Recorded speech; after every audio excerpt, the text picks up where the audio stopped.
Tuhka-Triinu. Kunagi elas kaugel maal rikka kaupmehe tütar. Pärast ema surma abiellus kaupmees uuesti, võttes naiseks uhke upsaka naise, kellel oli 2 tütart.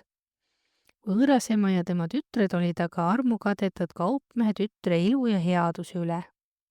Kui kaupmees suri, jäi Tuhka-Triinu nende meelevalla alla. Tuhka-Triinu oli väga kaunis, lahke ja töökas tüdruk, kuid tema võõrasemad ja õed kohtlesid teda halvasti. Nad sundisid teda tegema kõiki koduseid töid, köörima põrandaid, pesema nõusid, riideid ja küpsetama. Kui töö oli tehtud, anti talle magamiseks koht külma kaminasu kõrval, kus tuhast ja põlevatest puualgudest jäi mustus ja kiht tema nahale ja riietele. Sellest tuligi talle nimi Tuhka-Triinu. Kuigi teda kiusati ja teda koheldi nagu teenijat, ei kaotanud Tuhka-Triinu kunagi lootust ega headust oma südames. Ta unistas õnnelikust elust, kuid iga päev näis see unistus aina kaugenevat. Kord teatas kuningas, et palees korraldatakse suur pall, kuhu kõik kuningriigi neiud on kutsutud, sest prints otsib endale pruuti. Tuhka-Triinu võõrasema ja õed olid elevil, sest nad lootsid, et üks neist võib saada printsi südame. Nad valmistusid palliks suure hoolega, valides välja kõige ilusamad kleidid ja ehted. Tuhka-Triinu aga ei julgenud isegi unistada pallile minekust, sest tal polnud ilusat kleiti ega kingi. Kui võõrasema ja õed pallile läksid, jäi Tuhka-Triinu üksi koju ja nuttis kibedalt. Just siis ilmus tema ette hea Aldest ristiema. Ära nutta, kallis, ütles Aldes, sina lähed ka pallile.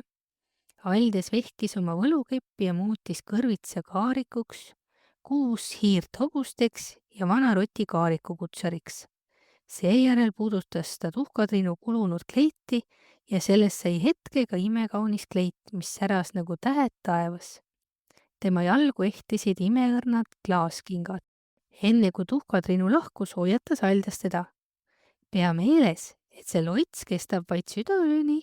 Sa pead enne südaööd tagasi tulema, vastasel juhul kaotab võluvägi oma mõju ja kõik muutub tagasi endiseks. Tuhka-Triinu saabus pallile kaarikuga, mis säras nagu puhas kuld. Kui ta paleesse sisenes, jäi kogu saal vaikseks, sest kõik külalised vaatasid imetusega kaunist ja salapärast võõrast. Ka prints oli võlutud tema ilust ja graatsiast. Ta läks kohe Tuhka-Triinu juurde ning palus ta tantsule. Printsi ja Tuhka-Triinu vahel tekkis koheselt tugev side ja kogu õhtu jooksul ei tantsinud prints mitte kellegi teisega. Aeg lendas ja enne kui Tuhka-Triinu arugi sai, hakkas kell lööma südaööd. Ta jooksis paaniliselt paleest välja, jättes printsi jahmunult maha. Kaarik ja kleit hakkasid muutuma tagasi oma algsesse olekusse. Põgenedes kaotas Tuhka-Triinu ühe oma klaaskingadest, kuid ei julgenud seda üles korjata. Prints leidis klaaskinga ja otsustas, et leiab üles neiu, kellele see king sobib. Ta saatis kogu oma kuningriigi sõdurid ja sulased otsima tüdrukut, kes oli pallil. Järgmisel päeval läks printsi käskjalt koos klaaskingaga ukse juurest ukseni, et leida neiu, kellele king jalga sobib. Paljud naised proovisid kinga jalga, kuid mitte kellelegi ei sobinud see. Lõpuks jõuti Tuhka-Triinu majja. Võõrasõed olid elevil ja proovisid kinga jalga, kuid kummalegi see ei sobinud. Seejärel küsis prints, kas on veel kedagi, kes võiks kinga proovida. Võõrasema naeris, ütles, et ainult Tuhka-Triinu on veel majas, kuid tema ei saaks kunagi olla printsile sobilik. Prints palus ka Tuhka-Triinul kinga jalga proovida. Kui Tuhka-Triinu kinga jalga pani, sobis see täiuslikult. Kõik olid hämmingus. Samal hetkel ilmus Aldest ristiema ja muutis Tuhka-Triinu jälle kauniks pallikleidi kandjaks. Prints tundis Tuhka-Triinu kohe ära ja palus tal tulla temaga paleesse, et nad võiksid abielluda. Prints ja Tuhka-Triinu abiellusid suurte pidustuste saatel.